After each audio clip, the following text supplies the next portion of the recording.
E agora chegou o nosso momento de Padre Eduardo vai nos responder algumas perguntas.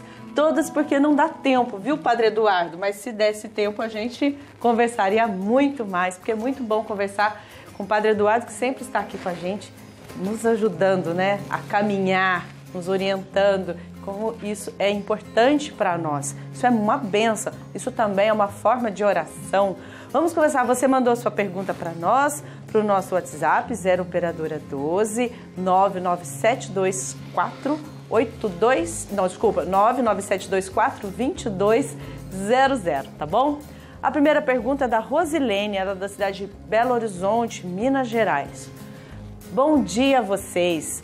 Padre, inscrevemos uma sobrinha na catequese, mas no primeiro dia a mãe dela disse que ela chorou muito e não quis ir mais às missas. Ela diz ter medo da cruz. Como trabalhar esse interesse nela? Padre, é a Rosilene de Belo Horizonte, Minas Gerais. Eu não tenho dúvidas de que a cruz, de fato, ela provoca algum tipo de reação de tristeza, de sofrimento e até de medo. O que é muito importante, sobretudo para as crianças, é deixar claro que cruz e ressurreição fazem parte do mesmo mistério. A cruz representa o sofrimento, a morte de Jesus, mas a palavra de Deus, a palavra final de Deus em relação ao projeto de Jesus não é a morte, não é a cruz, não é o sofrimento. A palavra final de Deus para o projeto de Jesus é a palavra sobre a ressurreição e a vida. Eu acho que talvez o mais importante seja, de fato, sobretudo para as crianças, deixar isso muito claro, dizendo que o sofrimento é apenas uma etapa, uma passagem da vida de Jesus, mas a história final, o final feliz da história de Jesus é a certeza da ressurreição. Jesus foi ressuscitado por Deus para uma vida nova, uma vida que não se mancha nem murcha. E é muito importante mostrar que essa ressurreição, ela traz, para além do sofrimento, para além da tristeza, ela traz muita alegria. E o Papa Francisco insiste muito nisso. É preciso falar sobre a alegria do Evangelho. Talvez, sobretudo para as crianças, seja a hora de começar a falar sobre a religião a partir da ressurreição e não da cruz, não do sofrimento. Legal, olha, Olavo Menezes, da cidade de Brotas, estado de São Paulo. Olá, bom dia, Padre Catalfo, bom dia, Dani. Padre, a exemplo da Sagrada Família, como podemos orientar nossos filhos na fé? A orientação religiosa para os filhos, sobretudo para as crianças, ela deve partir de um princípio muito objetivo, muito óbvio, que é a vida de oração, a vida de fé do próprio casal. A gente sempre diz isso, mais do que os ensinamentos teóricos, é o exemplo de fé, o exemplo de oração, a participação na igreja, na comunidade. É isso que vai, de fato, trazer para os nossos filhos a certeza de que a igreja é, de fato, uma família.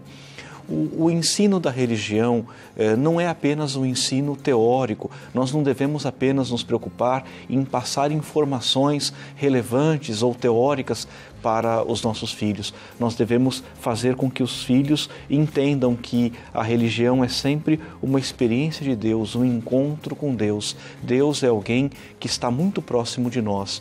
Eu sempre digo que, sobretudo para as crianças, talvez seja mais importante e mais interessante começar, talvez, mostrando nas parábolas de Jesus o modo como Jesus fala sobre Deus, o modo como Jesus mostra a presença de Deus em nossas vidas. É assim, Dani. Padre, olha, tem mais uma pergunta também da Silvia Salles, de Florianópolis, Santa Catarina. Bom dia. Padre, com que idade podemos apresentar a religião para os nossos filhos? Não há idade para começar a viver a fé.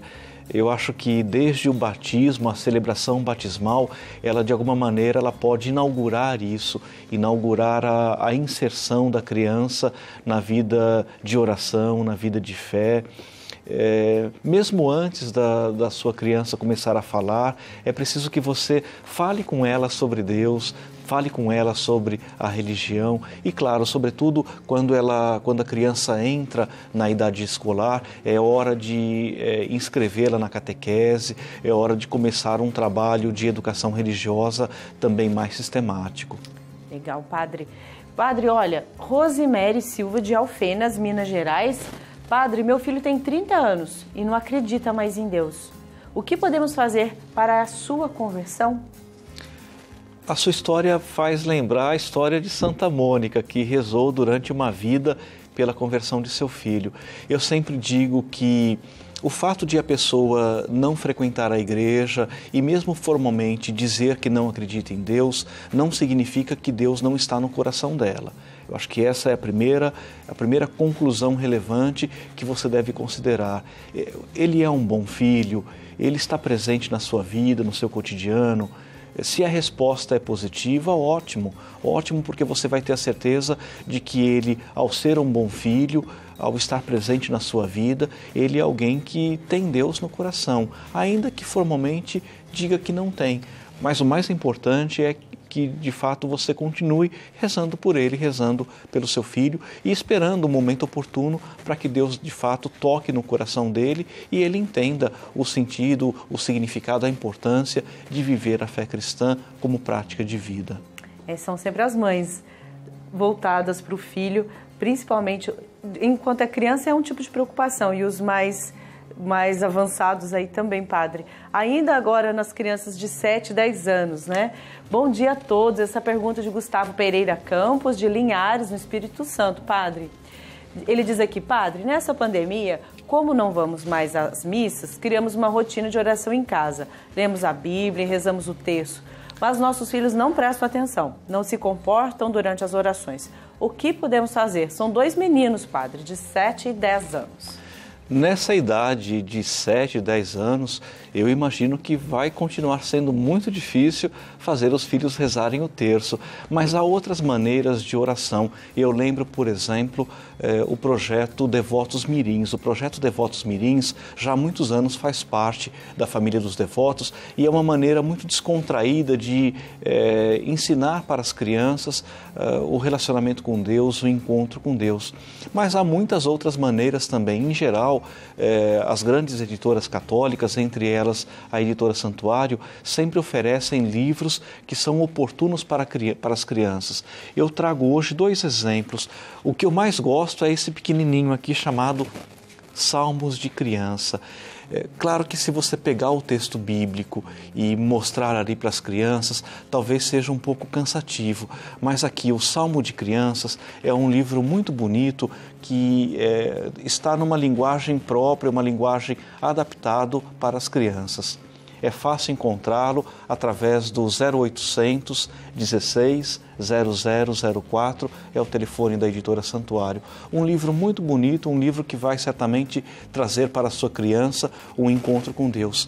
E há esse outro livro publicado pela editora Santuário também, do Padre Ferdinando Mancílio, Nossa Senhora, Mãezinha do Céu.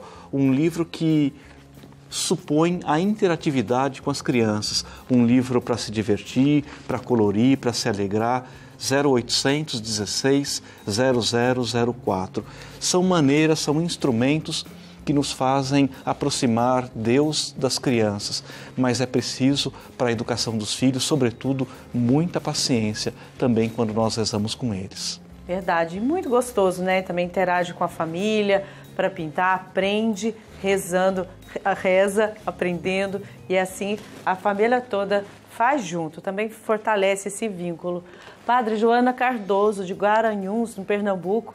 Padre Catalfo, bom dia. Podemos ler a Bíblia para as crianças? Não é muito complicado? Tenho filhas gêmeas de 4 anos e já gostaria de ensinar algumas coisas a elas sobre nossa religião. Padre já mostrou o livrinho do Salmo agora e a Bíblia, Padre. Santo Tomás de Aquino, Daniela, foi um grande teólogo, um grande professor de teologia, e ele dizia que para aprender a teologia é preciso começar pelas coisas mais fáceis e só depois passar pelas coisas mais difíceis. Talvez a melhor maneira de apresentar a Sagrada Escritura para as crianças talvez seja melhor escolher aquelas passagens bíblicas, aquelas parábolas, as histórias que Jesus conta. Nos últimos dias, nós estamos acompanhando o capítulo 13º do livro de Mateus, onde Jesus apresenta 7 parábolas sobre o reino de Deus. Procure encontrar nas parábolas de Jesus, nos Salmos, em alguns trechos do livro dos Provérbios, alguma passagem bíblica que de fato caia bem no ouvido das crianças, que seja compreensível também para as crianças. E a partir disso, a gente vai progredindo na fé, a gente vai progredindo no conhecimento de Deus.